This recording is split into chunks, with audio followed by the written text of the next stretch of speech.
That's exactly where you go. Yeah. By raising your vibration, filling your body with oxygen, descending into the heart space, And getting out of your mind.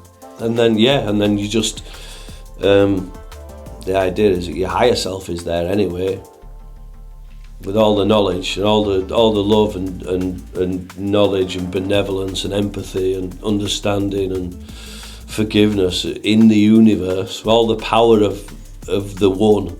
Yeah. And all you're doing is dipping in and reaching in and getting what you need out of it. It's beautiful. Yeah. But between an hour's breath work and that, which is the extreme, there are realms, slices of reality going further and further and further towards this place that is the consciousness of everything that's ever lived, the one. Yeah. From the first 2 hours of breathing, I just went, this is it. This is all I'm gonna do from now on, and I'm gonna help as many people as I possibly can. Yeah. And that's where I am now.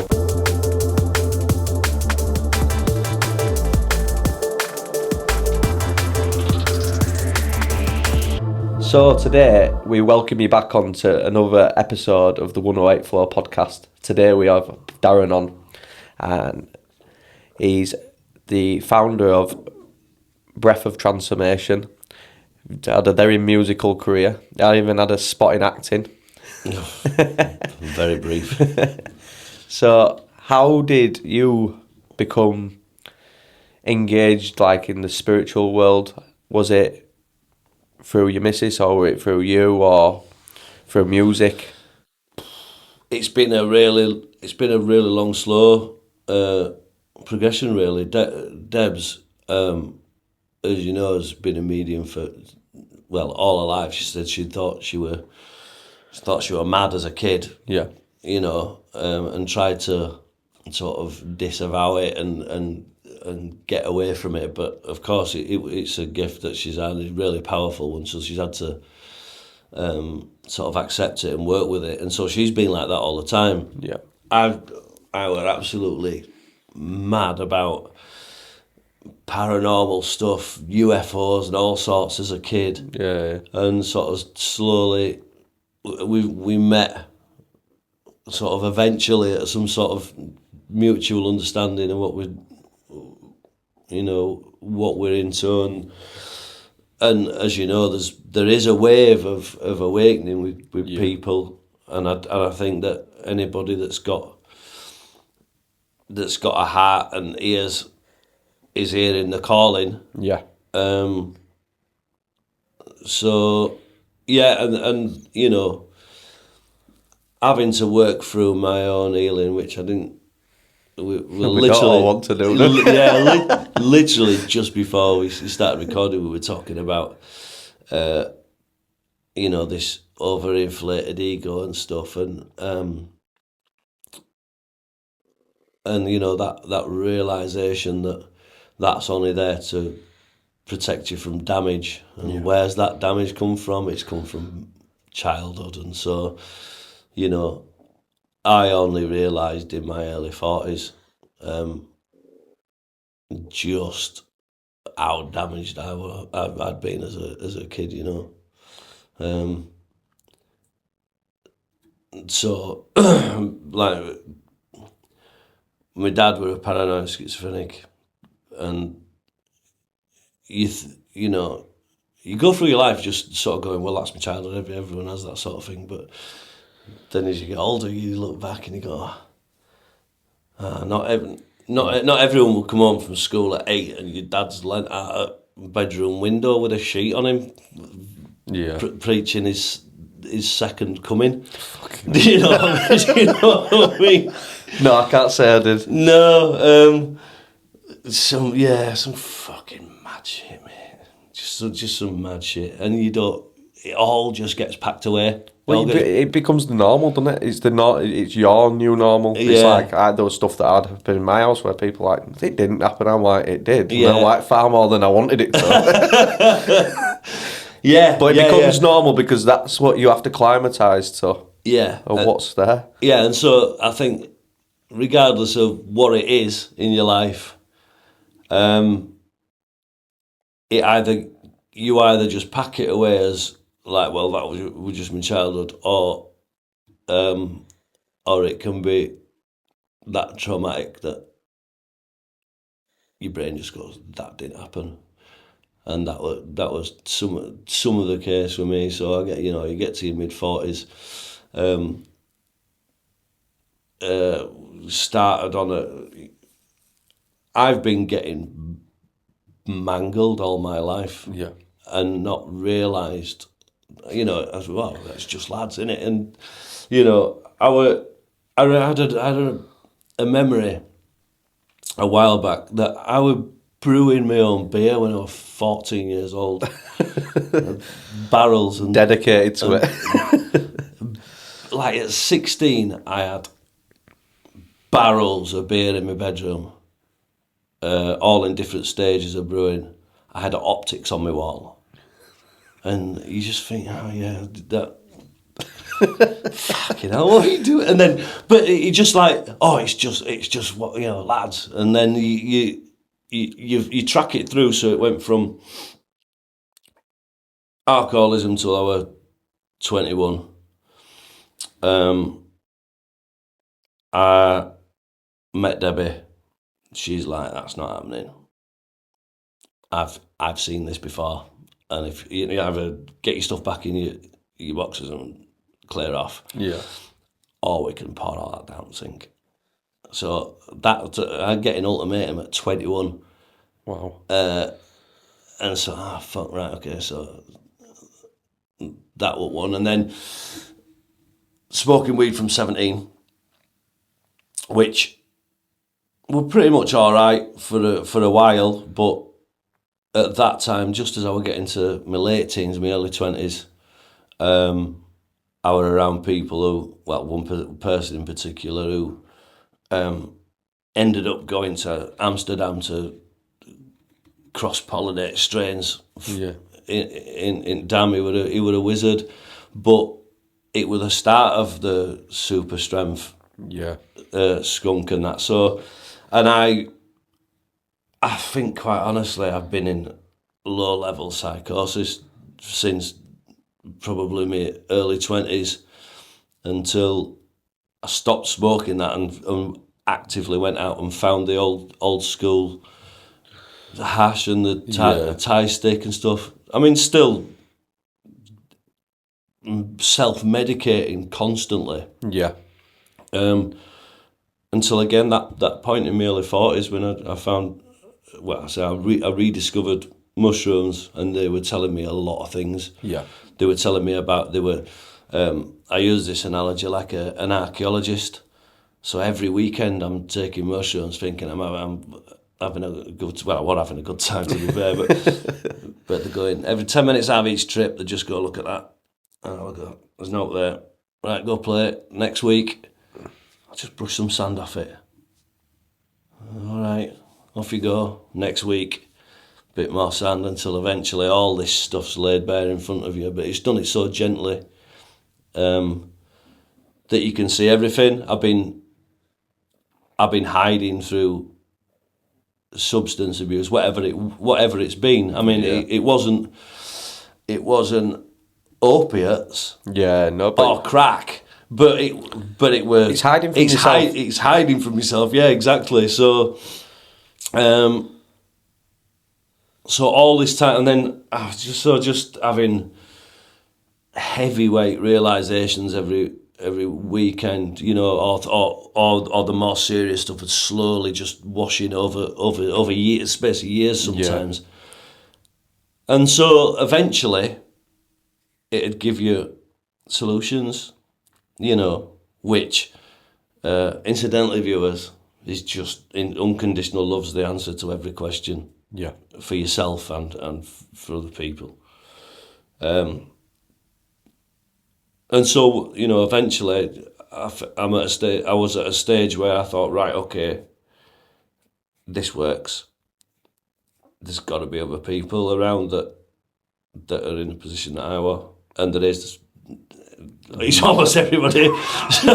So only a few that mate. yeah. So me and Debs have, found ways of holding space for people, helping people through stuff, and I feel like this is me for the rest of my life. Yeah. Just putting yourself in service to other people, and that's it. That's it in a very large and long nutshell. It's putting other people in front of yourself, isn't it? It's like no. That's the thing. It's easy to put people in front of yourself. No, I mean, sorry, I meant it from the other way. Like, get yourself to a position where you're all right, and then start helping people get out of their discomfort. Yeah, nobody's ever 100% right. No. So the way I see it is you get yourself over the first few had to get over hurdles. Yeah. And then while you're slowly getting over the hurdles that get lower and lower, you're helping other people over the hard to get over difficult hurdles. Sharing your experiences with other people. Yeah, and you all come along together, I think. That's the beautiful part, is like when you're helping them, they then will tell you about something and it'll chime that you've gone through, and you'll start to help each other. Yeah. Whereas you might essentially been helping them in first place, and then they're returning the favour, even they don't even know they're doing it. Absolutely. Yeah. But it's circulating around that bond of love, really, isn't it? Yeah. Yeah, it's the only way. Love and forgiveness, understanding. It almost sounds like a cliche saying it, but it's just the truth. It is the truth. Do you know what I mean? Yeah. And so this is how we're going forward, Yeah. And the more you do it, it's like when you have conversations with people, and the world being as it is, I often hear, well, what can we do? What can one person do to sort of stop all that? Well, you are stopping it, but if you love yourself and you love the people around you, in whatever form that takes, then that can spread exponentially. Yeah.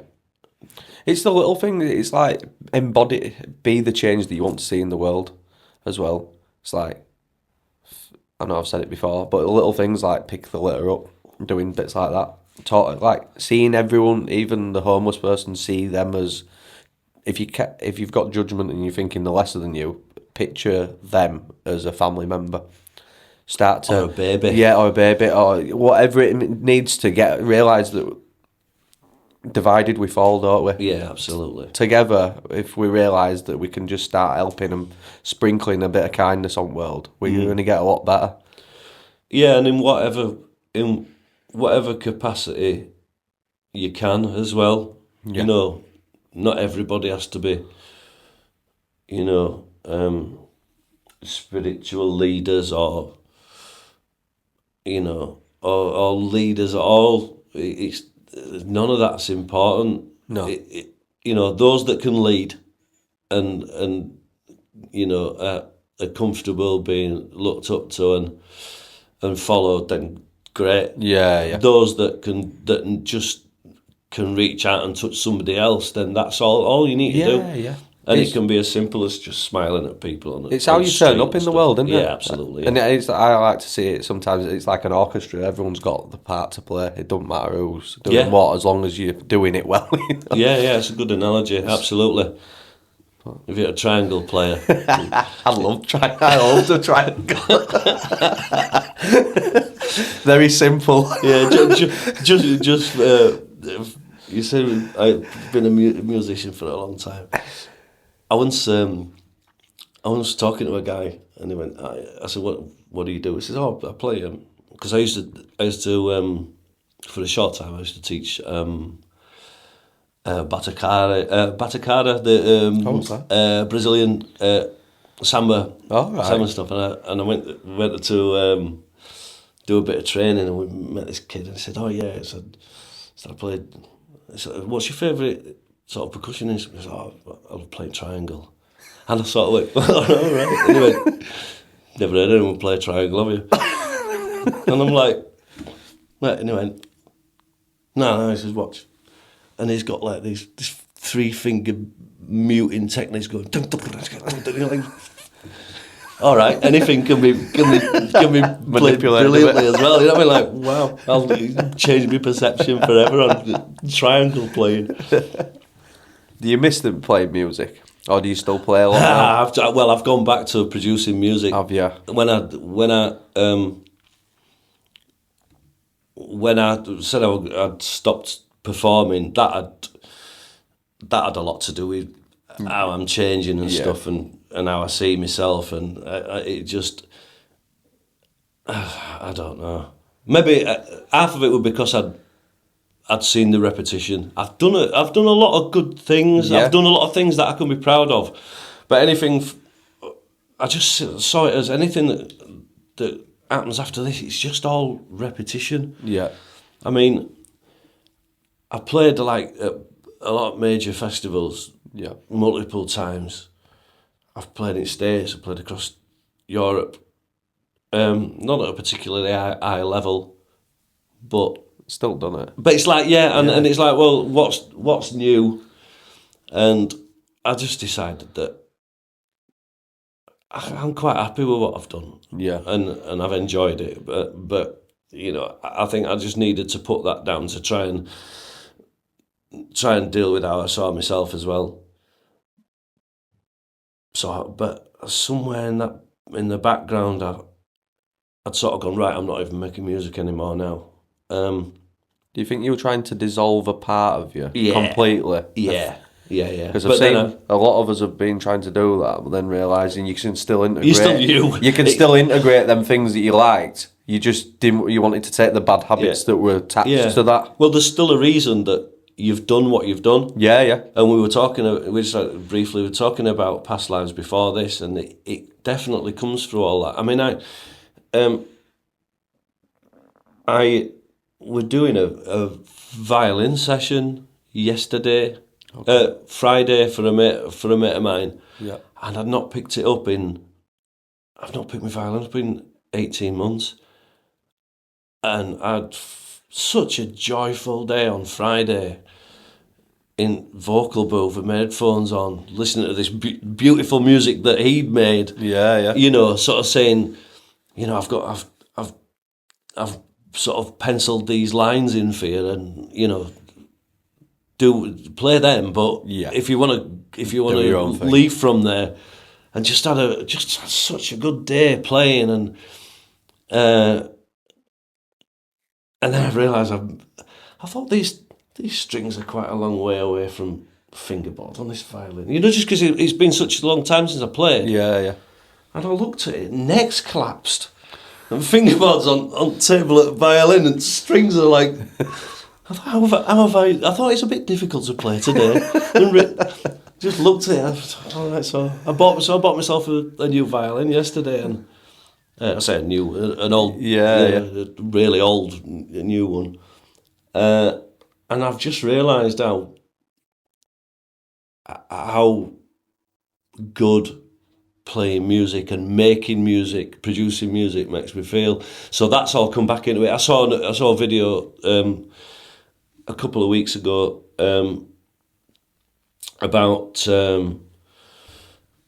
it might have even been that Know Yourself. It were on some podcast, and somebody said, you know, we talk about this fight between good and evil, this ethereal battle that's going on, and somebody just sort of flippantly said, and you know, if you're a creative, if you're a musician or a painter then that's a lethal weapon in this fight, and I never considered that. And I thought, oh, you're right, okay, yeah, all right. So, I mean, I've still been making bits of stuff. I made that piece of music that we do the breath work and I thought, oh, well, that's a useful use of still being able to produce music. And I've actually made some very specific audio packs for aligning chakras and stuff. I've done all the solfeggio tones. My wife's working on a manifesting talk, and I've done a pack illustrating in an audio fashion how the Earth Star chakra and the Soul Star chakra work. Yeah. Have you heard that one? We call it the billionaire's chakra. All right, no. Very interesting. Yeah. It's in a lot of the esoteric teachings. And, but I've made a pack that helps you visualize how these two chakras turn and how you then incorporate like a Taurus together. field. Yeah.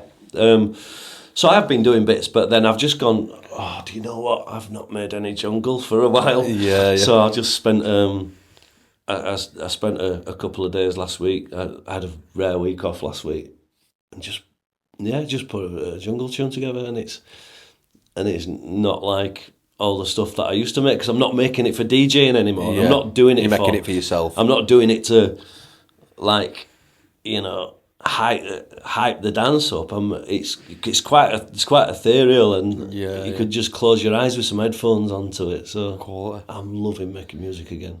I think that's where the internal battle is between good and evil. It is getting in that. I think I was listening to a YouTube video over there, and they were on about Jesus when they were saying in Bible, you cast your net out to the right. It's saying cast your net out to the right hemisphere. That's exactly what I wanted. That's where the creative mind is. Where did you hear that? It was he's a brilliant speaker. I just forget his name. Bill Donahue. Is that he's from? It sounds like he's from Bronx. Yes. Like New Yorker. Mate, I'm glad you found it. Oh, do you know? I've been watching some of his teachings, and I'm like, I couldn't sleep the other night. And I watching it, and I'm like, there was so much just chiming. And I'm like, it feels like he's speaking directly to you, doesn't he? He's just simplifying what he was saying, like he's breaking down the allegories. Yeah, like, yeah. I haven't personally picked up. I think that's what Holy Spirit leads me to. Is it leads me to these videos because I take it in more. When I'm reading it, it doesn't. I find it hard to transmute it. It's always been a fascination. The Bible has always been a fascination to me. Yeah, I think all teachings are great. It's just how they're brought to you, and it's like because it were a core sort of thing in my upbringing, regardless of whether I wanted it or not. That's another story, but not through my parents at all, but just the village that we lived in, the community. It was like right, but it never made any sense to me, and right up until I discovered these videos, it's never made any sense, but it's always been at the back there going, what's that mean? What is all this? And then I think is the president of the Catholic League of America or something, I think it's called. You're right. But the way that he says, our people don't understand what they're doing. They're kneeling down, they're standing up, they're praying, and they've no idea why they're doing it or what they're doing it for. It's fascinating to the point where I've just bought a notebook, and I've decided that I'm going to go through not all those videos, because a lot of them, it's as fascinating as they are not the particular stuff that I'm interested in. Yeah. But all that stuff about numerology seems to be quite important in it. The 7s, the 12s, 9, and now they're mentioned over and over and over again in the Bible. The way that he talks about sitting at God's right hand. I'm not a very good relayer of information. No, I found it fascinating. I was listening to Brian Scott, and he does a lot of meditations, and the brilliant shifts a lot of stuff. But they said before you're doing your meditations, start to do like the 5 rives, or like the different movements that you can do, the heart opening, do these movements, and also like start to, and it's peculiar ways of doing it, but you get your right elbow and go down to your left knee and get them to touch, because you're merging it all. You're merging them. It's because it's ways that you haven't moved before.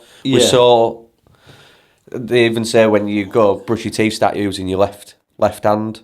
And then also saying affirmations within that, because it's going into your brain, because you're breaking the pattern of everyday life. Yeah, is that the in breath work? It's the alternate nostril breathing as well. Yeah, because They say that you're activating your sympathetic and your parasympathetic sides of your. We're not technical, are we? We know what we're on about. It's me as well. I'm glad you said that. Listen, it's years of ecstasy use, mate. Don't get me wrong. I had a great time, but my short-term memory. Your nervous system. Yeah. So every 20 minutes, You're trying to reprogram it, yeah? Yeah, every 20 minutes, your nostrils change sides, and it excites one side or the other. But to alternate the breath through your nostrils, Yeah.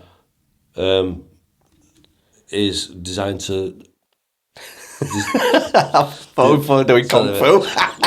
designed to align your nerve, to balance your nervous system. So that. No, I totally get it. And you are trying to get a new habits in there, aren't you? Yeah. And that's where. But there's so much in breath work. And what led you to doing the breath work?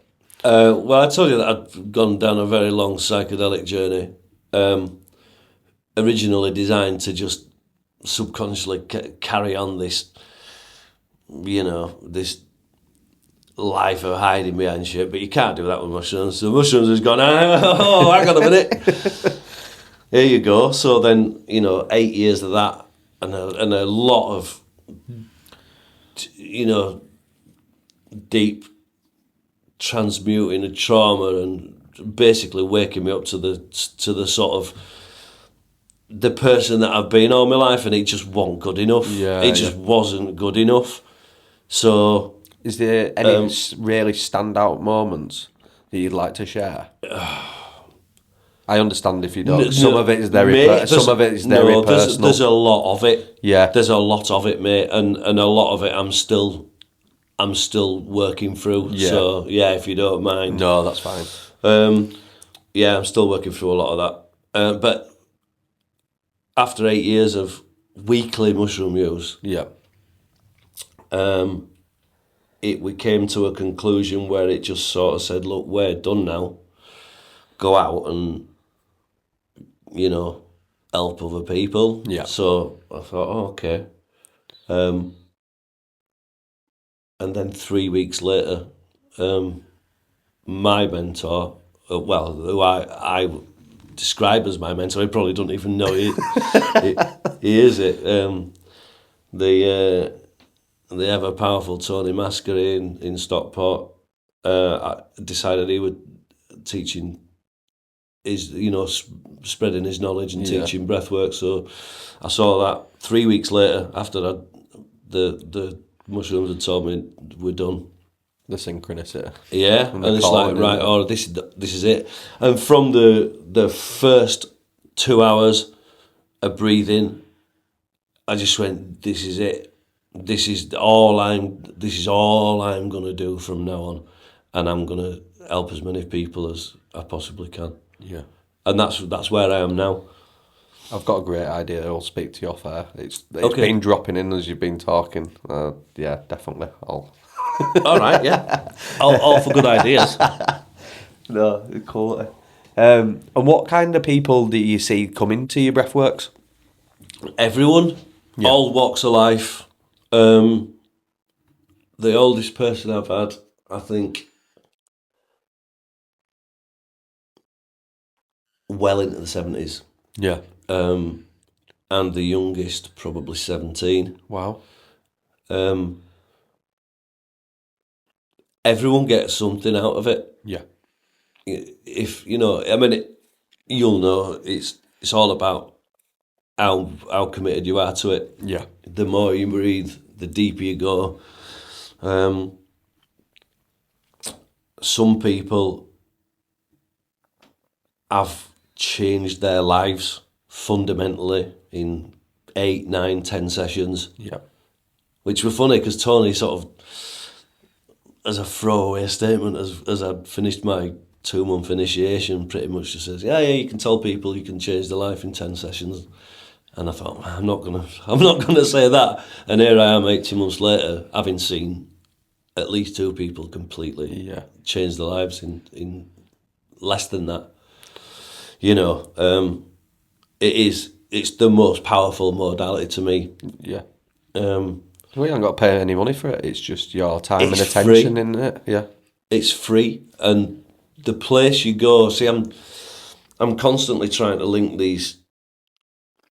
It's like I had a near-death experience in 2008, and the way I see it is, it's all the same thing. Now, you know what it's like when we talk about these things, that words aren't really adequate. But the way I see it is,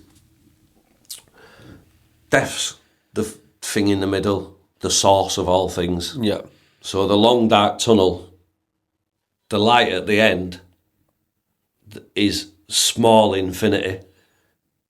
It's the smallest thing we go inward. Yeah. So if you imagine a massive glowing ball, the centre of it with the white light is, I remember thinking, I've gone too far, this is heaven. And heard, this is the consciousness of everything that's ever lived. That's the centre of this ball. Yeah. If you take some psychedelics, let's say you take a gram of mushrooms, that takes you to the outside of this ball, and you get to wipe the mist off the glass and have a little peer in. Yeah. And that's what happens when we're dreaming. Maybe we just get through that glass and we're just floating around in there. Yeah. Everything from the 3-dimensional life, here's the ball, here's our 3-dimensional life. We don't see it, it's miles away. Yeah. When we start breathing, we get closer to the outside of that beautiful ball. If you're doing hours breathing, you get to wipe the mist off and have a look in. I did 2 months of daily breath work. And because your body don't get rid of all the oxygen that you're piling in 24 hours, each day that you do the breath, you get further and further and further in, to a point where at sort of week 7, week 8, I would just do the squeeze. Like, I'd close my eyes in my mind, open them up again, and you're in somebody else's house, floating round. No idea whose it is. Yeah, yeah. But I remember every space I've appeared in. I remember you coming to sessions saying, I wish I were a better artist. I could draw you every single place I've come out in. Yeah, yeah. But between an hour's breath work and that, which is the extreme, there are realms, slices of reality going further and further and further towards this place that is the consciousness of everything that's ever lived, the one. Yeah, yeah. And each one's got a talisman, each one's got its own symbol. So I would see, I mean, in a combination of like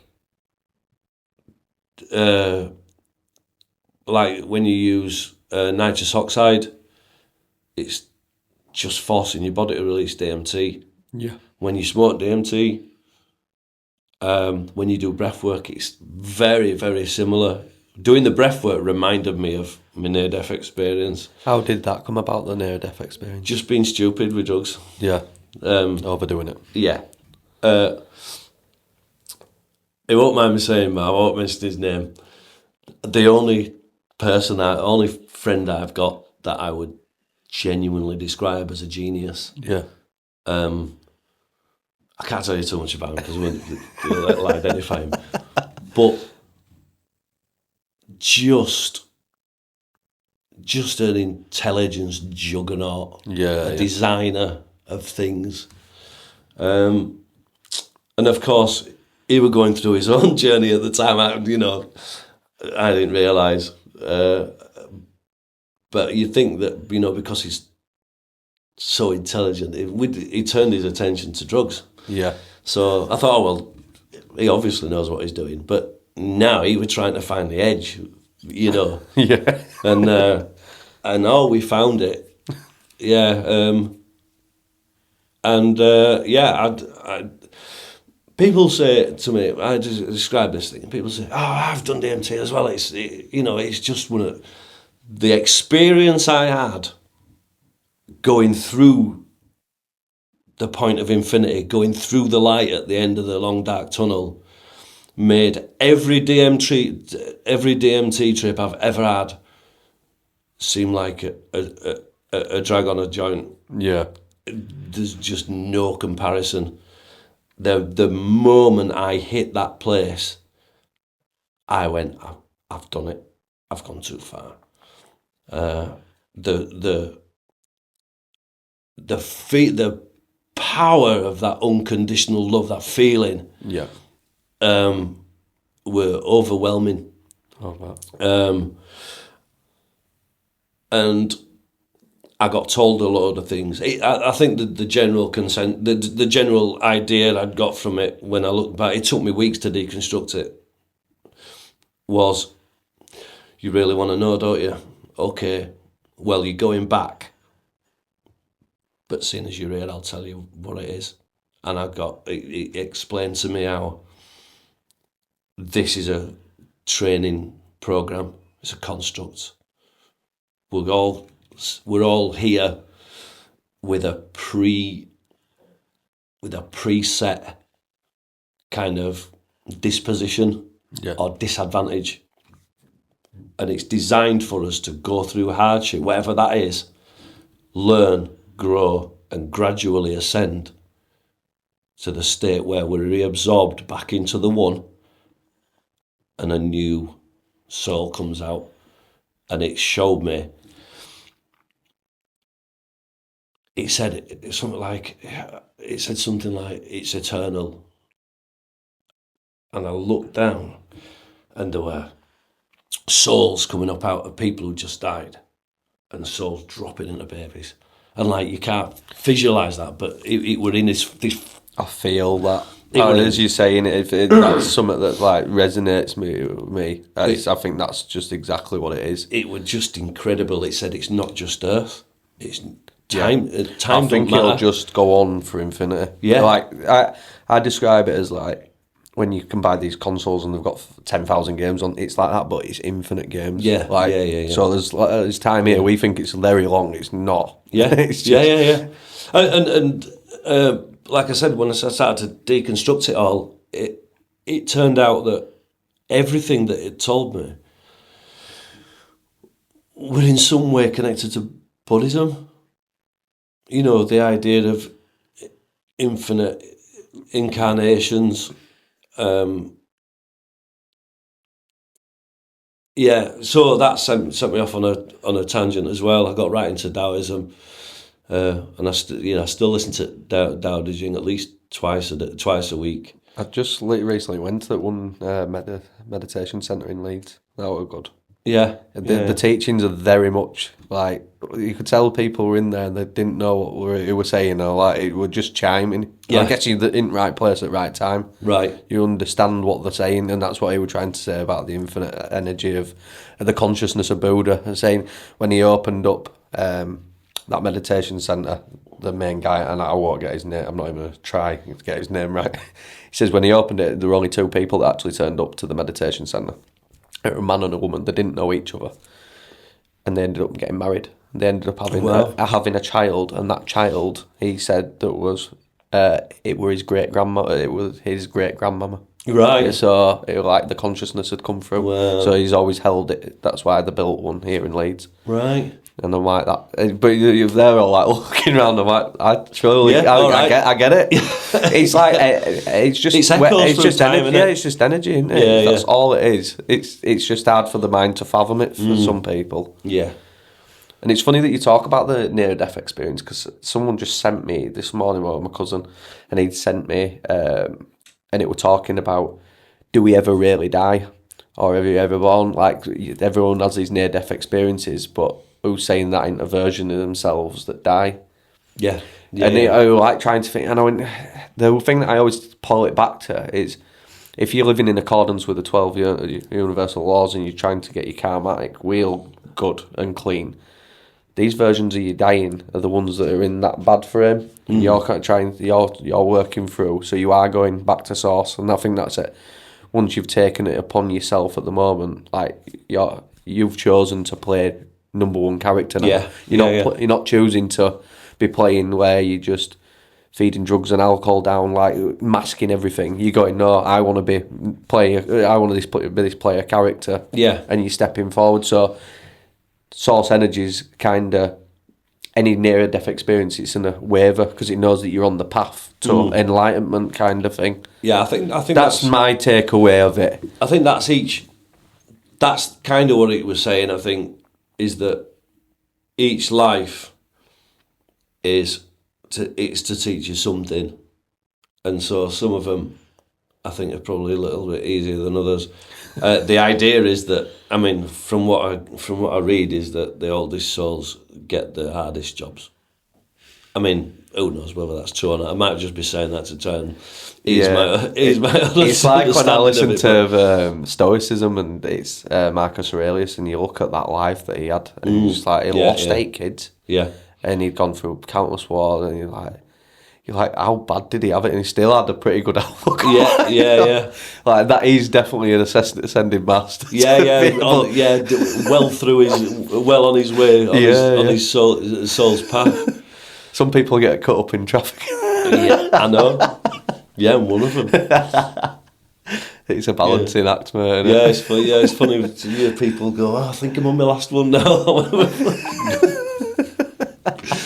Good for you, mate. I've got some revolutions to go, me. But and this is the thing, innit? You know, everyone's. You see a lot of people sort of projecting this. Right, I'm done. I've got all the answers, and come on, mate. None of us have got any clue. It's that state of, I think we talked about it before. It's social media and just people regurgitating what others are saying because it sounds necessary, and we copycat. It's not. It's a design within us, isn't it? We worship what's around us, like as kids become us. And that's where I've started to look at it as your child becomes you. Even if we were to pass now, our character would be played through our children. Yeah. Like they continue, so that's where the energy it's imprinted on them. Yeah. So if we start depacking all these bad habits, it stops here and we create a new world. It's gonna take some time. Yeah. Well, not many, yeah. But I mean, even then, mate, you know, yeah, it's a very, very slow process because even if you think, if I project this not perfect, but you know, perfect. If I project this perfect sort of outlook and life led onto your kids, they'll be, it don't work like that, mate. No. They've got their own set of impositions on their life because they've got to learn it. We might be related by blood, mate, but it makes no difference. Yeah. If blood relations had any bearing on anything, your kids would be exactly the same. Yeah. They're not. You get a mixed bag. Yeah, there you go. You're in there because that particular set of circumstances are your teachers for your. Oh yeah, they're definitely my teachers, my kids, 100%. Yeah. No, but I mean, it's saying that to your kids. They're saying that these circumstances that you surround with are what you need for your, you know, for you to go through your life and learn what you need. We've all got individual. Yeah. No, I get that. There's something. It keeps on ringing true with me because I think I've always been rebellious to some point against like the system or whatever it be at play. I've always wanted to like go against the grain, and I've found that like a double bind now because I know that through health and treating my body and putting the right stuff in it, it's great, and I've done so well with it and to a point of. But then I know what everything when it all lines up, my body works well and there's no toxins in it.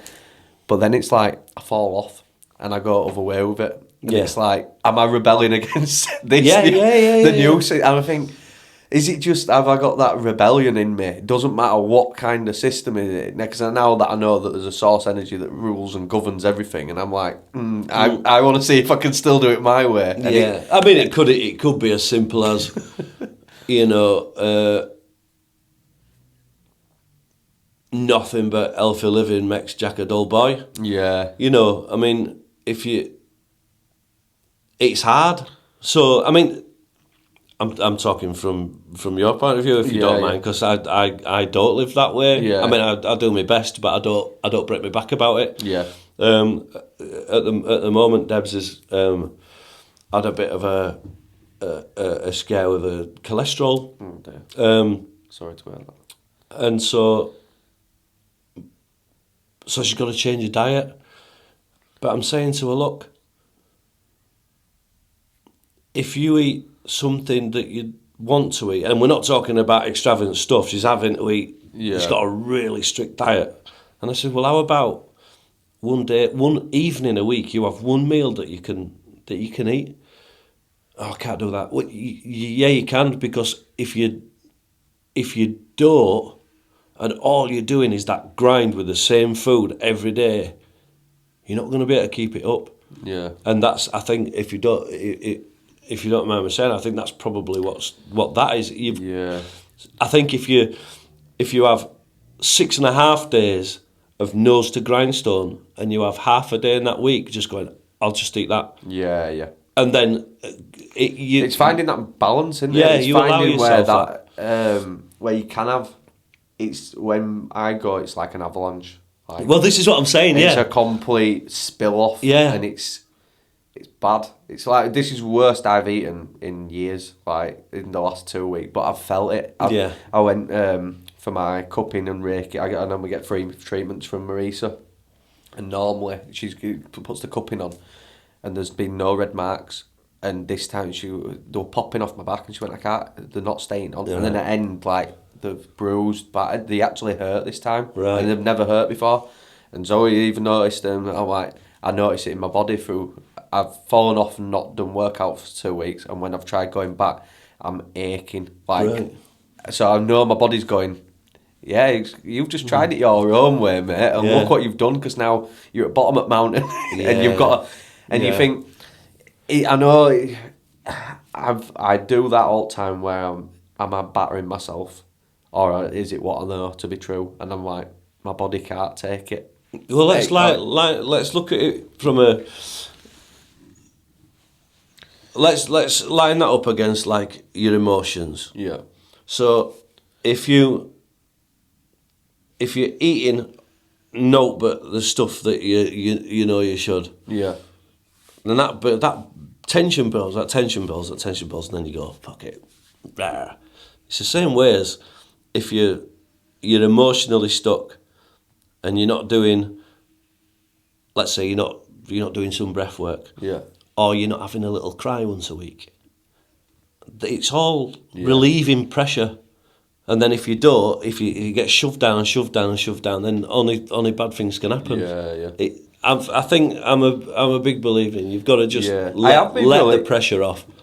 I have been releasing and stuff, but I also know, I don't know if I've just been taking myself away from it because I know what's on the other side. I don't know what's on the other side. Even though it's going to be beautiful, it's the unknown. Right. Like, because I even talked about it before, like, I never got people at gyms, like, screaming or, like, but when I were doing workouts and I was getting somewhere with it, there were anger coming out.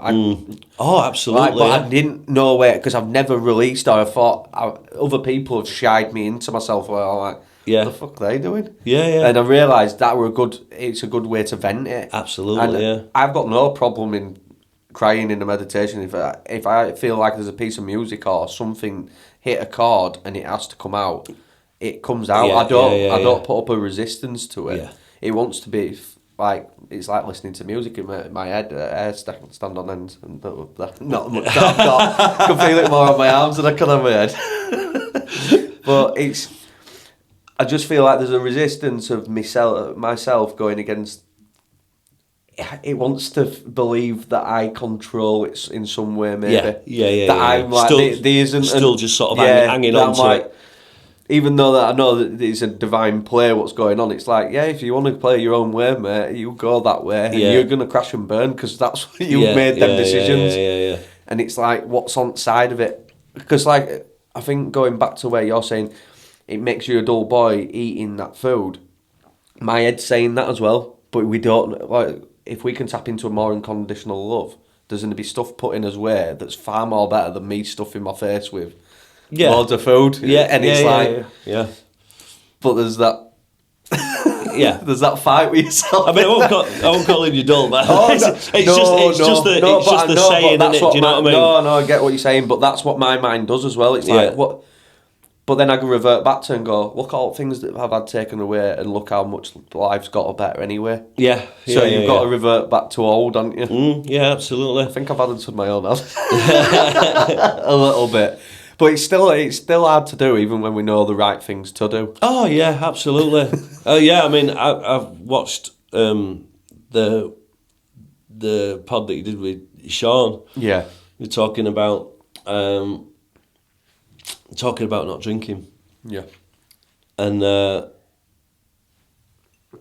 remember going, oh, fucking not drinking. Go on. And then like I've just gone hard, and then I sat with it for a few days, and I'm like, you drink too much. Like, all right. So, you have that initial moment of reaction and oh, well, how are you good boys and that. And then 2 days later, it's there, it's there just tapping your back ahead. Because I congratulated myself and do congratulate myself for not being an alcoholic anymore.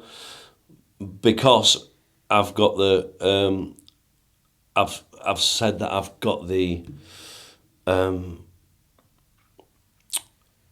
control that I can just have a couple of glasses of wine when I want. Yeah. But then it turns out that I want that quite a lot. So that's one on me. That's my next little project. You're breaking your pattern. See, that's where it is with me. Like, it'll go, I'll just call into that farm shop, even though it's all good food, but it's eating gluttony. Like, as soon as it gets me in that shop, and I spoke to this with my colleague at work, he'll go, you just call in for a loaf of bread. You don't really need one, but you go there. But as soon as it gets you in there, it's like, just put loads of stuff in basket. Yeah. And it's like knowing...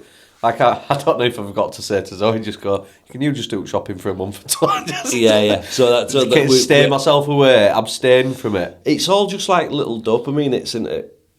And it don't matter how you get them. Yeah. We're still susceptible to just going, oh, I'll just get that. I'll just have a little one of them. Yeah. But it's all just like ding, ding, ding, and it's just trying to...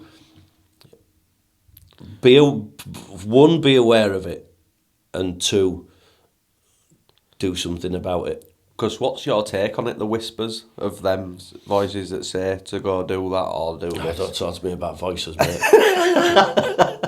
Don't talk to me about voices. It depends what you mean. We've probably got two very different meanings to that. Yeah, I had a quite a massive breakdown in 2007. And what do I think of voices? Yeah. I think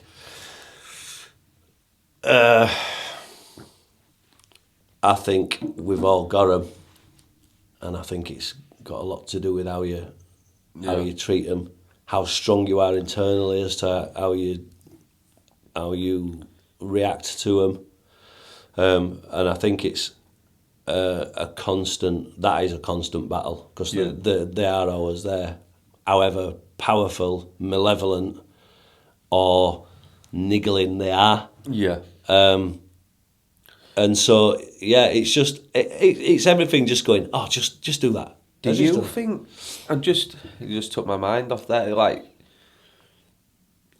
with certain people that we've had on the podcast, and then also Zoe when she'd had Reiki, and she wasn't into any of this spiritual stuff. It still scares her in bits. But she said she was having a Reiki, and an entity just ran down the leg, went off, and I'm like, and she didn't make a big thing of it. I'm like, how can you not?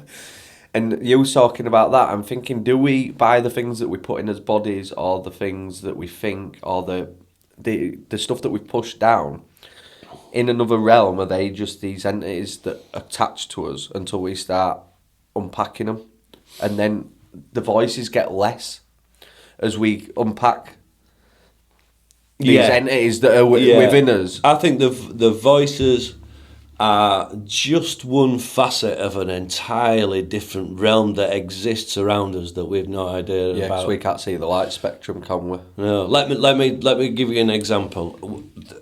I got to raving late, so I wanted in my early 20s. I used to play.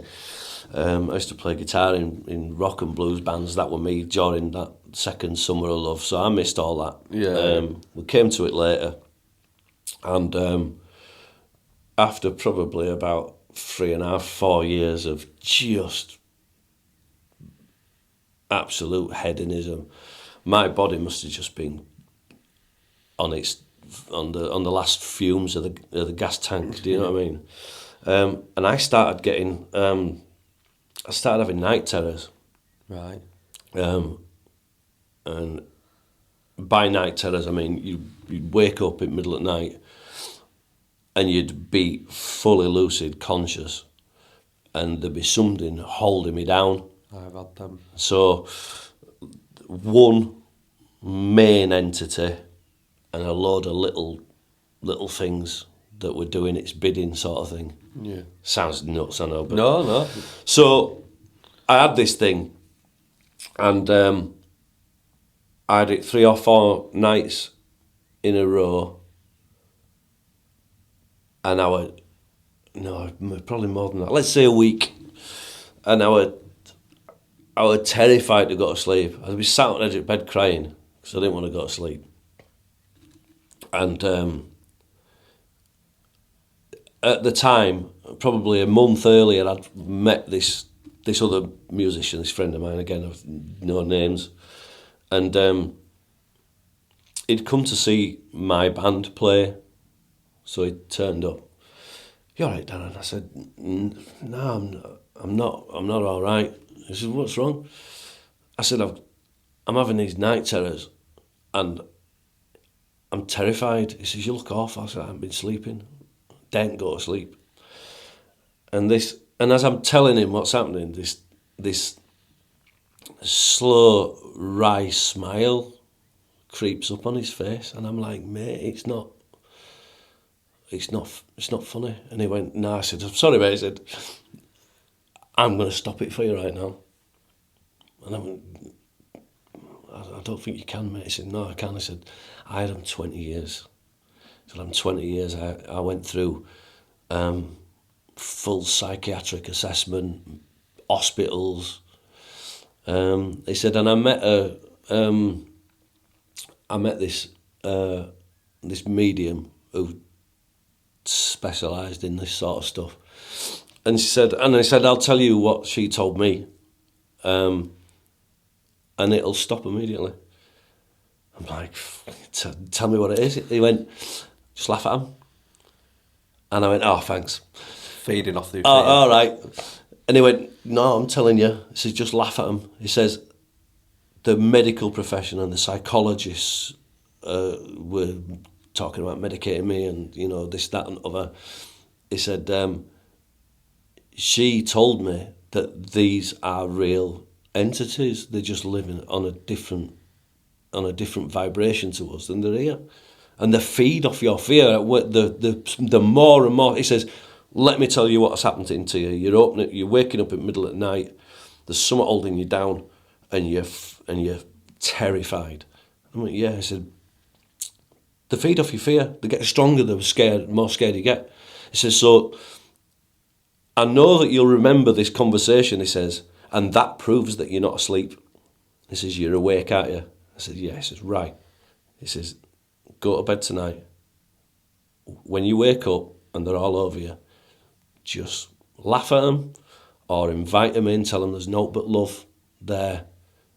He said, "And you watch them clear off and they can't come back." All right. Very, very same night, went to sleep, woke up, these things, and that, like, usual thing, just raw terror.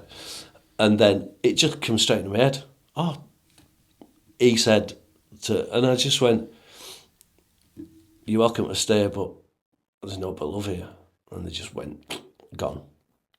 And about 3 days later, I had another one. And I remember waking up and feeling, and just went, "Oh, no. Do you remember what I said? There's only love here, so you can stay, but you have to accept it." And just gone, and it's never happened again. That's weird that you say it because it happened 2 days to me, and it's not very often it happens. I had sleep paralysis a lot of years and didn't know what the hell it was.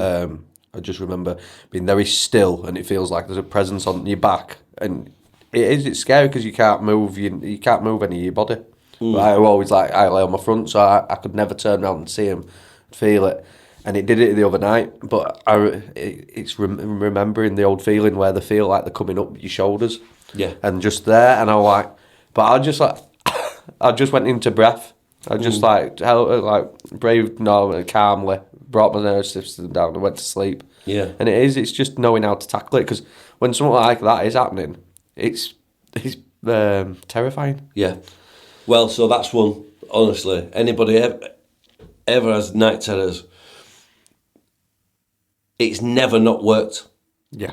You just go, all I am is a loving being, so you can lay with me, but you have to accept it. That's never been done with anybody I've ever spoken to and not worked. Cool.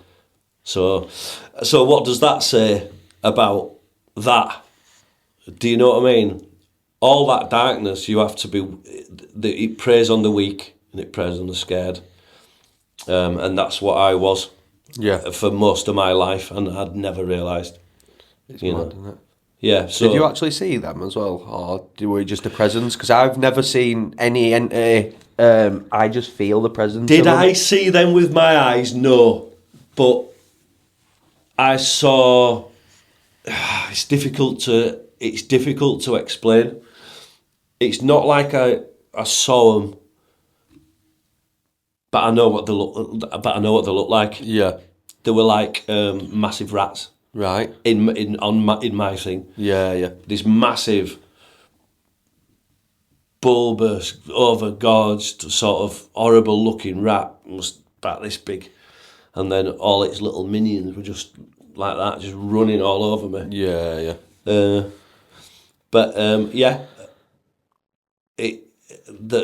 It just amazed me that I was from abject terror to, oh no, love kills them.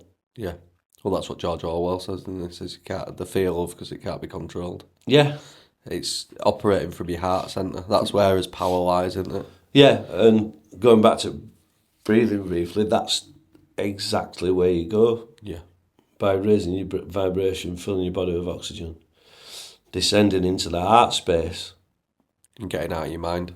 And then you just, the idea is that your higher self is there anyway, with all the knowledge and all the love and knowledge and benevolence and empathy and understanding and forgiveness in the universe, all the power of the one. Yeah. And all you're doing is dipping in and reaching in and getting what you need out of it. It's beautiful. Yeah. So powerful. No, that's it, isn't it? What's your main objective of being here then? What do you think? On the earth? Yeah, in this town. Well, I knew from being a kid that it was to help other people. That phrase. Yeah. But I never knew what it meant.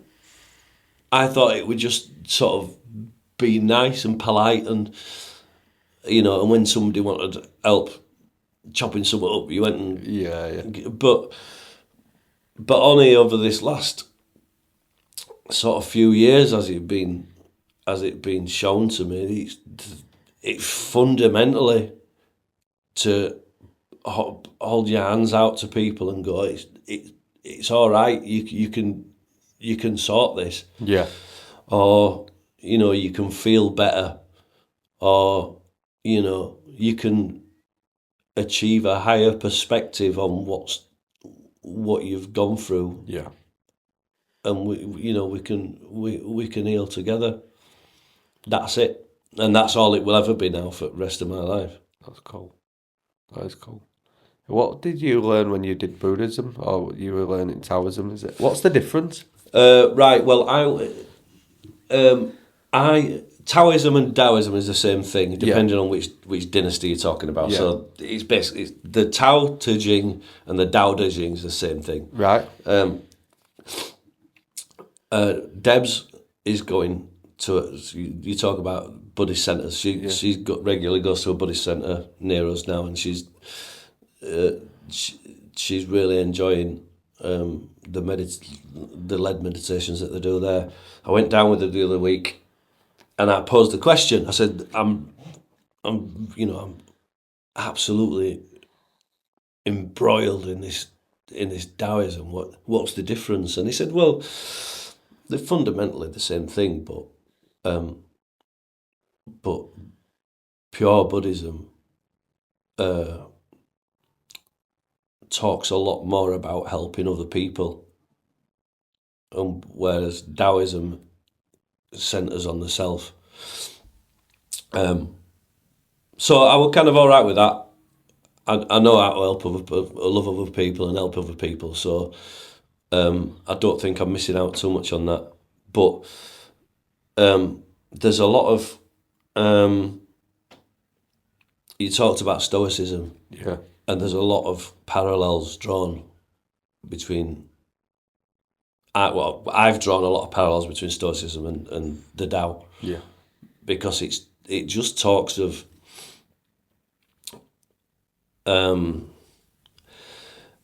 it talks about doing everything by doing nothing. It talks about daily diminishing, losing skills, losing possessions, and it helps me out a lot, actually, because I told you I had my van stolen about. Oh, did you? Yeah, my van stolen about 4 months ago. I had a camper in back. Oh, yeah. Just it was perfect. Yeah, made exactly how you wanted. New gearbox, new suspension, new brakes, new clutch. Spent a lot of money on it. Inside it, camper aspect of it were really nice, and it got stolen, and I just packed it with all the stuff, and I was just over eager because we were driving to France for 3 weeks, so 4 days, like a week before we went, I packed it, like, make sure I've got everything in there, and then it just got stolen outside front of the house, and I was just gutted, don't cover it, mate. I loved that van. It was the only thing I owned, apart from a few instruments and a laptop, and all the other stuff that I owned were in there, and it all went. And I was gutted, and about a week later, I just sort of had this, when you're sort of just drifting off to sleep, and I just sort of, it were almost like I just go, well, you follow the Tao, mate, really. It's the only sort of religious writings I do follow. Yeah. And it says, daily diminish. And so, how is it better? How better than to have everything you've got stolen? And so you just like go, yeah, all right. If we're going to follow this path, then there's no else to do. And I think we're magnets, aren't we? If we start reacting and go, this is fucking shit, it starts to then change that feedback loop. If you like, I'm really gutted about that. You just I think Sam said it when he came on. He says, like, even if your car breaks down, just say, all right, well, I'm here for a reason. What's this reason? Yeah. And you don't know how it's an unfold, but the more that you go, oh, this is worst day ever, and it's like, all right, sound, we're going to keep on giving you more of that. Yeah, you just have to let go of stuff, mate. You just have to let go. Yeah, I have a nice little saying that I say. I have to say it to myself a lot. You can't stop the waves, mate. So get yourself a surfboard. Do you know what I mean? You're not stopping out. No. You know, and reacting. I mean, it's all right. Obviously, it's all right to react negatively to stuff. Yeah. But then you have to sort of go, right, why? Do you know what I mean? And the way I've sort of filed that is you don't need all that stuff. I mean, I love my camper. I love the feeling of freedom that you can... Freedom. Yeah. I love that feeling. Loosely used. Yeah, overrated. I love that feeling of, you know, I'd come home from work on a Friday night and I'd say to Debs, where do you want to go? Yeah. It's go, right, get it, man. And you're off and you don't have to worry about money for booking hotels or... all the entanglement to it. Yeah, and you can just go anywhere. But now it means that I can't...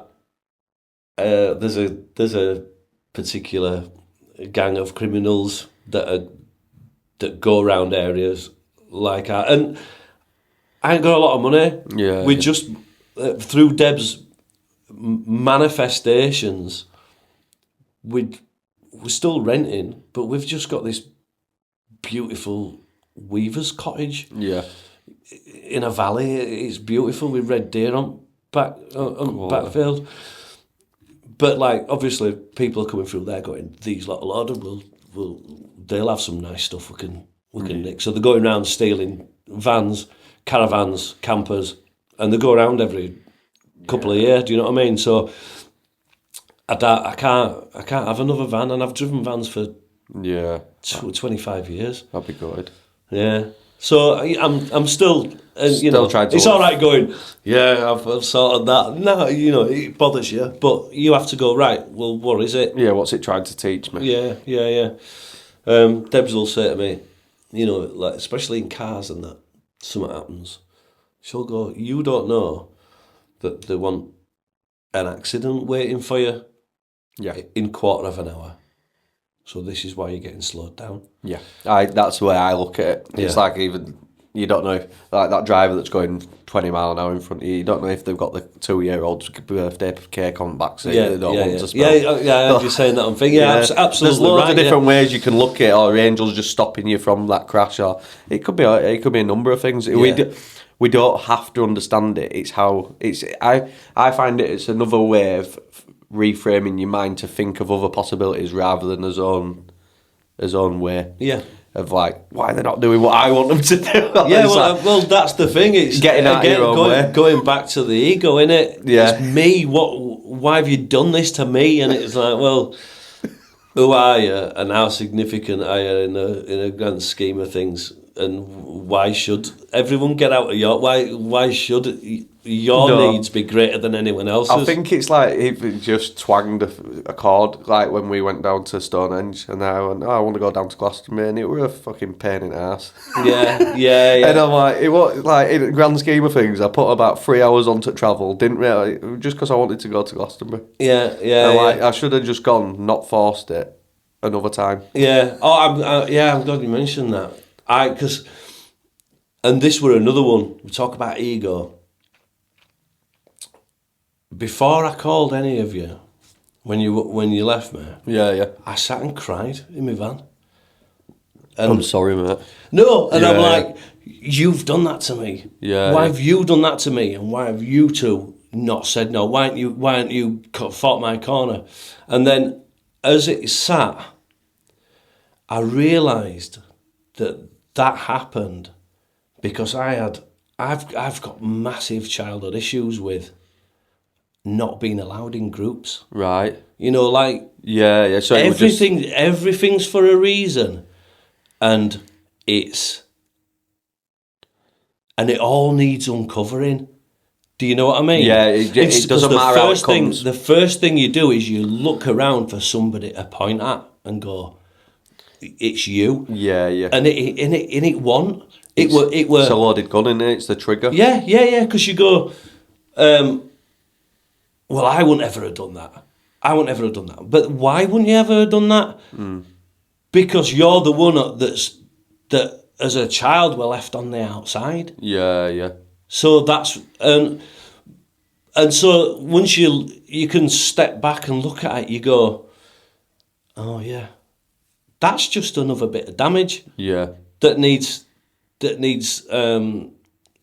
integrating. I hate that word, but it's the best word. It is right. It's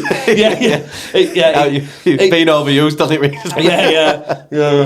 There's a whole syntax being built up around this healing community in there. It's just like, I'm using them words again. But no, it were one of them where I just go, no, Darren, it's you. It's you and the stuff that you've been through, and that's why that hurt. Not because of that. It's scenarios, isn't it? It bobs them up. And and like each one is just another scene in your film. Yeah. And it's like, well, what does that mean? You spend all this time watching complicated subtitled films, going, what did they mean by that scene there? But it's what it means to you at that point. Yeah, and so that's really what I've been doing with all the old memories. You just go, right, what does that mean? What do I need to learn from that? And I'm working through it. I'm by no means finished me. By no means. No. But the idea that you're, as the healer, which by the way just means that you're facilitating somebody else's self-healing. Yeah. There's no special about people who put themselves in a position of, come to me. Yeah. I'll help you. What it means is, come to me and I'll help you help yourself. Yeah. You're essentially just giving them the power back. Yeah. They forgot that they had the keys to. Yeah, absolutely. I forgot what I was saying before, but that was really important. No. Yeah, sorry, mate. I've lost. No, it comes out as it's supposed to come out, doesn't it? I've lost my thread. See, that's me just getting to. Anyway, I've got all this to say, and then go. It's cool, man. It's cool. But no, there's a lot of lessons. I think that's where I'm at. Not wanting to do any plant medicine recently is because I've got that. So like you're saying, you've got so much to unpack and so much to look through the eyes of living in this world without my consciousness being altered anymore. I need to be able to, that word again, integrate into what I am actually living day-to-day life. No one is walking around taking plant medicine 7 days a week. It's just, you only get sections at some point. Yeah, oh, absolutely. So don't try and find the edge, because your sanity's there and the edge is, or it's in death. Yeah. Which nobody wants. And No. But actually,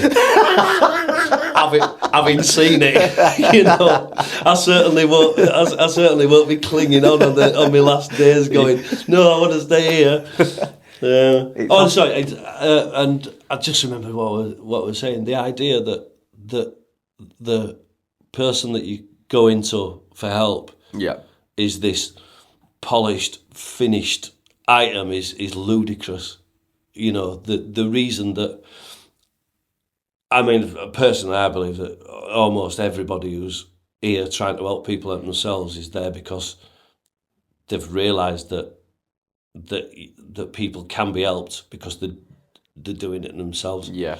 So everyone's, you're always the teacher and the student, aren't you? Yeah, absolutely. Like that's where I think it's so important, and we've all been put in our own little places, is to learn as craft in certain areas, because it'll all merge together, and we have them. We can only teach from experience. Yeah, we can't.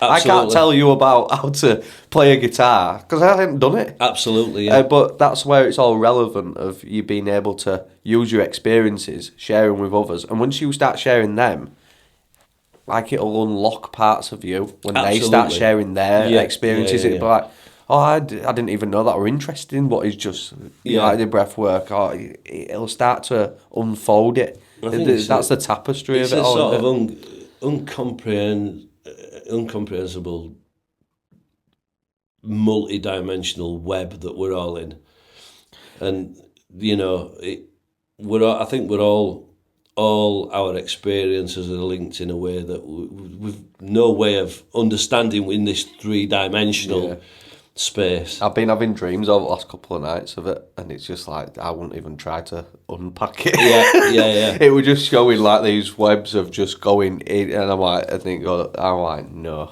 Yeah, well, I mean, in that amazing as well that, let's say, and I don't recommend this, folks, but you know, if you were deep in a NOS trip, not necessarily smoking DMT, because I think it's a different thing, but let's say an endogenous DMT experience, sometimes in those spaces, you're in enough to understand everything, and then you're on your way out of it and you go, it's gone. Yeah. But in that moment, you can feel everything.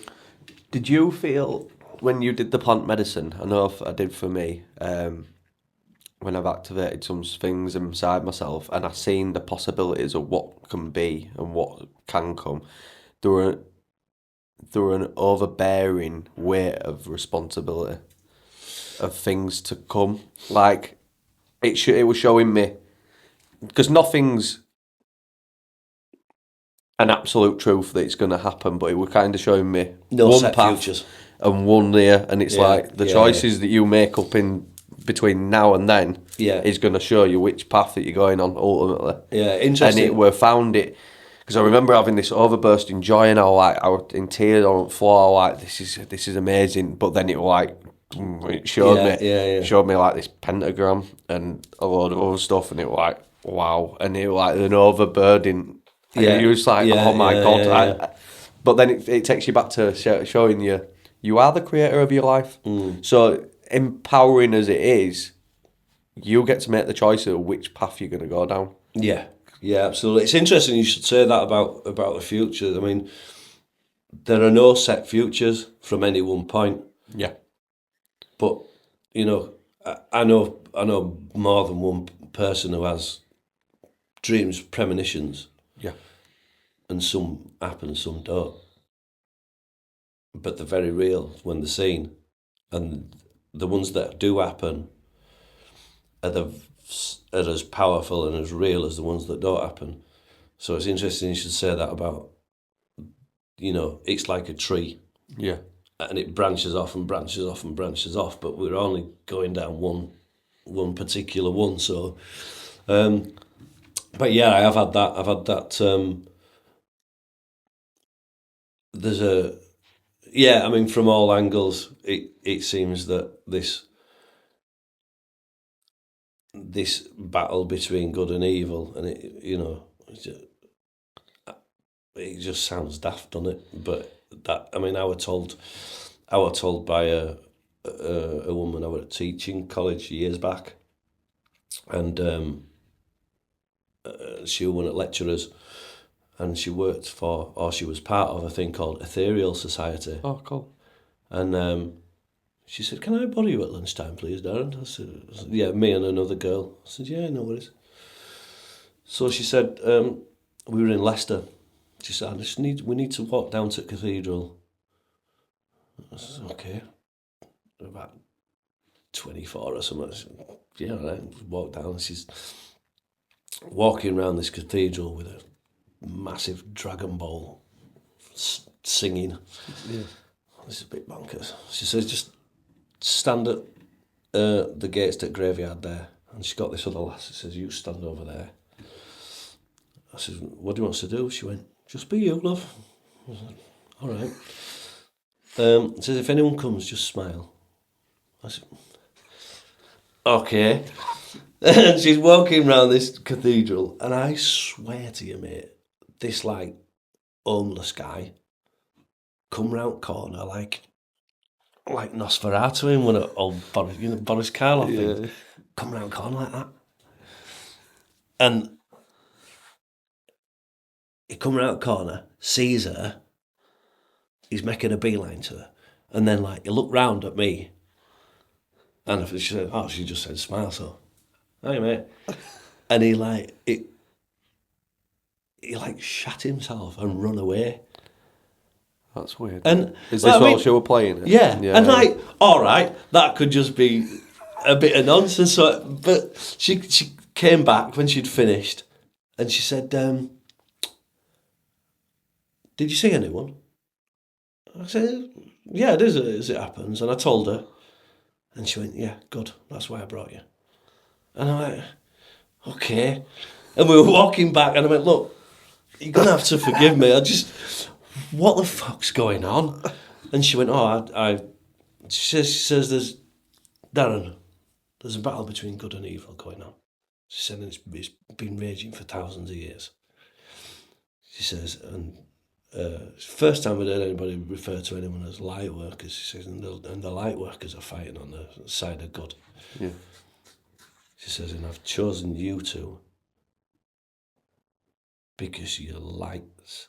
And I'm like, okay, what do I do? She went, just keep on being you, Darren. So I'm like, and that would, and so I'd heard that in my early 20s. And that's cool. And you hear it, people who were in the sort of field, it's always referred back to sons of light.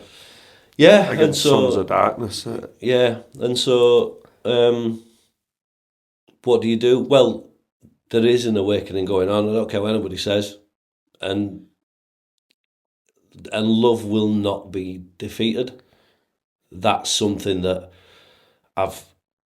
a message that I've been given fundamentally through psychedelic use and particularly through breath work, that it'll be a struggle, and those forces of darkness are getting desperate now because it's starting to come to a head.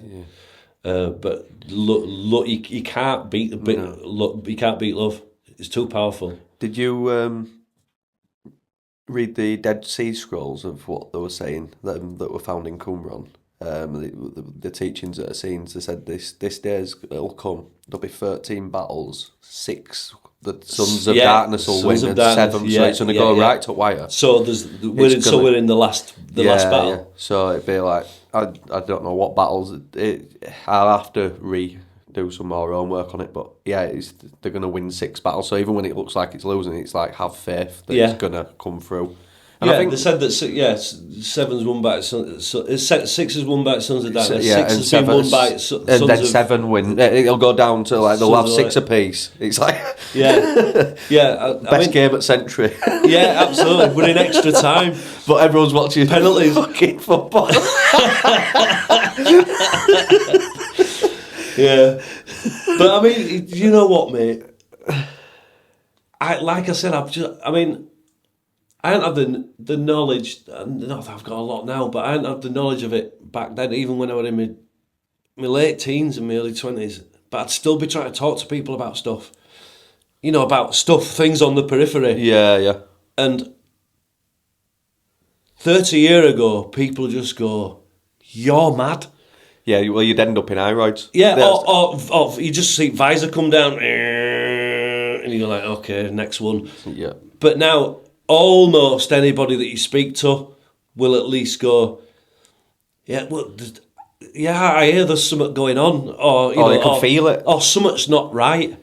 So it's a starting point then for you to try and I think, and I really started to come with compassion to people that don't want to, because like yourself and myself, when you've started to see even the programs in your inner world that you don't like, and you start to see the outer, and it's like it's gonna get messy. It's gonna get far messy, and they're like their ego's going, nah, we're not doing this work, and I can understand it because it is you're in trenches with it. Well, I mean, and I were one of them, and not long ago.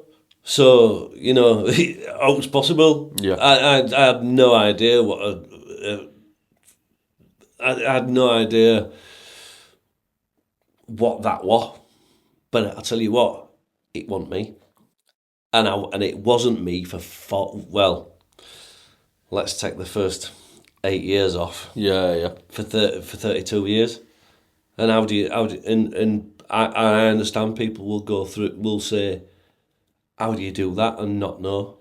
You tell me. I don't know. But it took all that time for it to and turn into psychedelics for it to be revealed to me. Yeah. And better late than never is the cry. The more that you're doing the work, or I'm doing the work, or whoever it may be, the more that you're doing it, you're inspiring the people around you. Like, we went out the other week they all went for drinks, and I hadn't really wanted to be around it, because I thought, I'm this, and it'll fucking take an all day, and I were in that space for a long time. We went out and we had a great night, and they're like, you just seem a lot lighter, like what I'm like, because I know me. Yeah. I know what I like. Yes, I'm not going to be out drinking. I'm not going to be coming every week with you, but it was nice to mix it up. And who that is irrelevant to anybody else. Yeah. You know thyself, and just be who you are, and let other people be who they are. And like I said, by that conversation you had with Sean, talking about not drinking, you aren't telling me, you aren't lecturing me. No. But 2 or 3 days after watching that, it digests. It's going, you should at least not drink as much as you do. Yeah. Not that I'm, No. Well, no, I'm doing it again. I'm doing it again. I should be, it's in there. Yeah. And it's turning now. And I know myself. Yeah. So I know now that's going to turn into some action before long, sooner rather than later. Yeah, and it's going to take time as well. But I'm not going to see. One thing I've learned is to not force anything anymore. Examine everything, but don't force anything. That's where I've been. And when I spoke to Charlie, who did the cleanse went brilliantly. But I just felt like I was getting weak as I was going on. So when I was doing my workouts and stuff, I didn't have the energy. So at the end, I was like, oh, fuck it, it's all gone to shit anyway. So I'm just gonna eat shit. So he said, Hippocrates said it great. He says everyone can fast. It takes wisdom to break the fast. Right. Like, because I pulled pendulum so far this way, it's gone just as far the other way. Like, I've done great in that respect, but. I've equal measure. I've brought myself back. Yeah. You've got to learn, and it's a learning process, isn't it? Don't like slow. I think someone said as well. Just slow and steady, slow and smoothly will win the race. Yeah. How are you getting on with that? Last time I spoke to you, you were on about doing a long one. I'm gonna do. Yeah, I'm gonna get up to 40. Is that dry? I'm speaking to someone I was supposed to speak to him on Friday, but I'm having migraines. He's just done a 43-day fast. It's second time. It's called Agape. Is it from? I think he's from down London. Excuse me if he's British, but he's living out in Mexico, and he did it over 3 different places. Right. It's a really interesting story. And is that a dry one, or is it? I think he did water. I think. Because you can do dry. People are saying you can't, but if you go back to what the Essenes, that's what the Essenes we are talking about is because they're saying hydrogen. The cells, once they break down, they create their own water. So your body's going through a self-purging. Right. But it's going to take a lot of praying. It's going to take a lot of you're putting your energy. I was speaking to someone the other day, Sam, who were first on, because he wants to do it. I feel like I've done it in a previous life. I don't think I can do it in a cold climate. I think I'm going to have to do where the sun gazing can be added. You need a lot of it. I go very cold. Yeah, like when I do the fasting, how cold I go is incredibly. I don't think I'd be able to survive in a cold climate. Right. But I think this is why I wanted to speak to Agape about it, is I wanted to know what led him to that very moment, because John St. Julian, who I follow, he has a place out in Tanzania. He did it as well. He got led. Now he has the biggest disabled children's hospital, daycare centre, home in Tanzania, led truly by spirit after this 40-day fast. Right. So I was just intrigued of, it's not the ego, it's not me going, oh, I'm going to do it on this day. You will be led by spirit. You've talked about the demonic voices. We also have the angelic voices of what come through, and it'll come when it comes. It won't be on my watch. It'll be on that watch of, am I in alignment, and is it a calling? Yeah. Because I spoke to Dan about it when we were on about, and he went, "Oh, we can do it together." And I said, "We'll kill each other." I says, "You're supposed to do it on your own, because like when you start purging these entities out, if you both of you are at each other, you're gonna all these entities are gonna spew up onto you, and yours are gonna spew onto me." I mean, I think there's probably a lot to be said for doing it at the same time, whether you're just around different. each other at the same time. I was talking to a friend of mine, Darren, last night. She's a really switched on lady. We were talking about fasting. She said she did 70 days. Wow. Water just only. with water. Oh yeah. Out of grief. Wow. But she only eats once a day now, and has done for time. So it's interesting. I saw another thing about somebody saying that they'd been diagnosed with cancer and just didn't eat for a month. I've got a book up there. Doctor said it like, because when I were watching John the other day, he says like, we don't have to go and get knowledge. Once you tapped into source, the Holy Spirit will put stuff in front of you, whether it be in social media. I got like hit with everything at once. The alkaline diet is one thing that I'll want to get into. In Britain, we don't have a lot of alkaline foods. No, and it's very hard to eat. You know what we have got though? What's that? Breath work. Yeah. By piling oxygen into your cells, that's what you're doing. Yeah. Turning yourself into an alkaline state. That's well interesting to know. So I think, should, God forbid, that any of us get cancer, I think it's long fast breath work. Yeah. And I think that should sort it. It is. It's abstaining from food as well, and I think the next one I'm gonna do is what Dr. Sebi. He got hold of. They were gonna sue him with New York Times because he said he can heal anyone, and he pulled them all in. He says, "All right, give me 21 people or 20 odd people that have had. I want all ailments. I want all cancers. I want them riddled." He gave them all, and he put them on a 21-day fast with coconut water only, and every single one of them water's back in fine. Really? Yeah. Wow. So, and they're like, they can't sue him. He ended up getting offed, but his teachings are still there. Right. It is a living.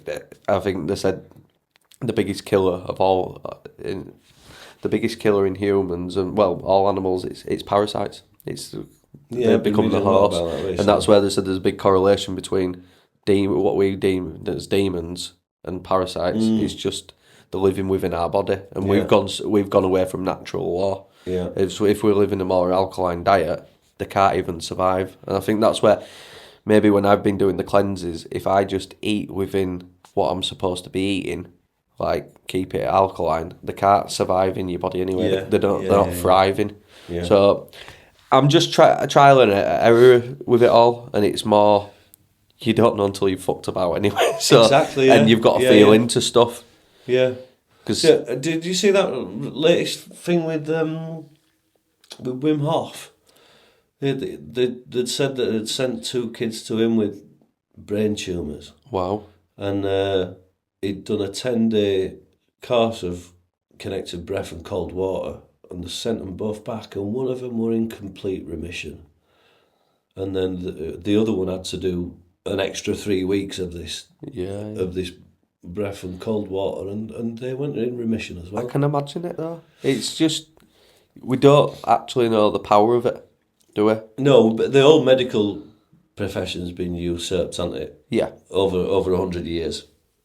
And it feels like all this knowledge is being rediscovered. It's almost like... Yeah, it's rediscovered. I don't think it's found for the first time. It's exactly, yeah. And so you can just see how, all right, we're just another market to be sold stuff to, they don't want to cure out, they want to treat it. It's There's even more like money in it. It's even like we were watching a video and they were saying it's funny. She says like we're rediscovering all this ancient knowledge, but but there's no plastics or else to be found when we're digging underground. It says that because they were living in complete accordance with what the world should be. Yeah. Everything should be sustainable and it should go back into the earth and rejuvenate. It's just as much as our bodies will. Yeah. And that's living in accordance to the world. Yeah. Yeah, it's funny when we're going to save the planet, I just laugh. You go, what are you talking about? Going full circle, back to mushrooms. They found fungi that's eating plastic. And they found fungi in Chernobyl that's eating radiation. So do you know what? The Earth's going to be fine. It's yeah, I mean, what are they actually saying? It's just caused division. I think. Of course it is. Because it's fear-mongering, mate, because we're going to save ourselves. Well, if they were truly concerned about saving ourselves, they'd be not selling us shit to not eat. trying to say, let's go. Not polluting the skies. Sorry, everyone, it's fact. You know, not piling crap into cloud seeding, dropping shit on us from above. It's the biggest fanboy I don't like is Elon Musk. He's saying he's going to save us and he's going to blast us out to safe into space. I just don't believe you can go anywhere, but save what we're here for. Like this is He's ushering in the Christ, mate. He is. He is. And It's transhumanism, and that's what the big. I don't think he's fully human anyway, mate. We could go down some rabbit holes, but I think he's an hybrid anyway. Yeah. Well, I just think that he is Antichrist. They don't want us here, and they want us to be. It's another way of control. Yeah. I don't think it's gonna get the things I've seen. If we all can step into alignment and keep on doing work we're doing, I think, like you said, the mycelium eats up the plastic. The world will eat up the fucking shit. Yeah, absolutely. And he's a part of the shit. Yeah. And it'll come. Can't beat love, mate. That's the bottom line. It's the answer to everything, and it can't be destroyed. So, what are you going to do with that, Elon? We don't have to do it. Eat that up. Yeah. What's best advice you've ever been given? I can't answer questions like this, mate. You know. With maximum respect. I've got no short-term memory. No. It's one of them that if you'd have given me a list beforehand, I could have probably thought of something really profound. But I would say probably, and it's not given me directly. It's all in the Tao Te Ching. Yeah. Any of the beautiful fundamental teachings of Tao Te Ching, just listen to it, and this is why I listen to it a couple of times a week, because I'll just have it on at work. I'll be working, and one verse or one line will come out, and I'll go, oh, "Thank you, I needed that today." Where do you listen to that then? It's there's I think you're a motivational speaker, Wayne Dyer. All right. You have to send me some links. Reads a version of it, and because it's Chinese, there's loads of different interpretations of it. None of them veer too far away, but that particular one, really. I'm definitely drawn to it. It's amazing, mate. I just like it's so simplistic. Yeah. It does really boil it down to what it is. It's not trying to tangle it up and dress it up any. Yeah, there's just some really beautiful things in it. It says something like, "What's a good man but a bad man's teacher? What is a bad man but a good man's charge?" It's just like absolute, just real simple, straight to the point things. A kind man is kind to the kind man. The kind man is also kind to the unkind man because the nature of his being is kind. It's just absolutely beautiful, fundamental teaching, really simple. And there's some sort of paradoxical verses which just don't make any sense. Any sort of linear sense, but they'll just come up when we're doing something and you're like, oh, well, thank you, you know. I like what the Buddha says as well. It's like all suffering is tied to desire. I don't like all it. suffering is tied to desire. Yeah. And I've looked how much that is true. If we desire an outcome, we desire like if we hadn't tied anything to it, we're just accepting what's coming as well. And I'm like, it's something. I keep on learning stuff, and then you unlearn it, and you come back to it again. You're like, I'm doing it again. Yeah. Oh, and interestingly enough, everything that I was taught in that near-death for Buddhism, and I don't know whether this is the next thing I'm going to say is tied to that, or whether it's just all interconnected, brother. I mean, directly connected to it, or whether.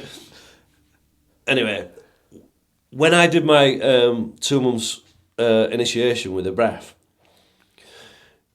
I would, as it got stronger and stronger and stronger, I would get these universal symbols. I'll get these talismans burnt into my psyche like godheads, HD, beyond HD. Yeah.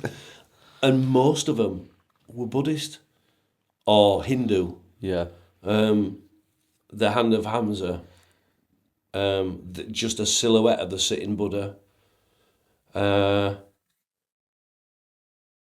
original swastika. All the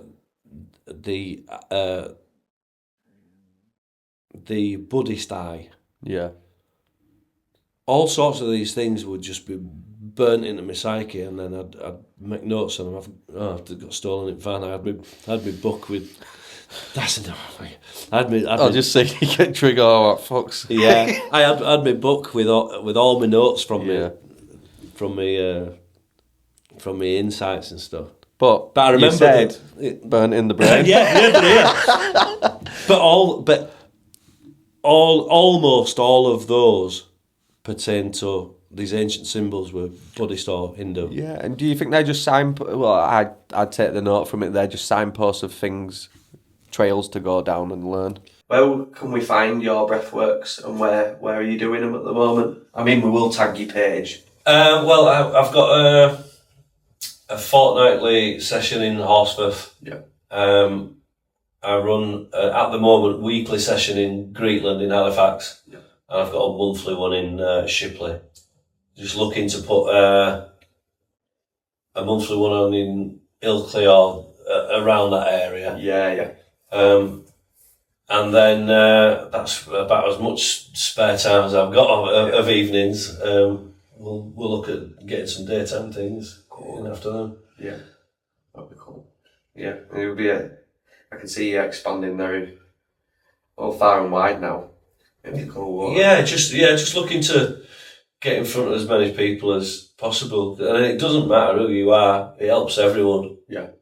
So as many people as we can get in front of, the better. But it's that ripple effect, isn't it? Just you make one person better, and they'll ultimately make the people around them better as well. Absolutely, this is how it works, isn't it? Yeah. So no, thank you very much for your time. Oh mate, thanks. I've really enjoyed it. Cool. Good to see you, mate.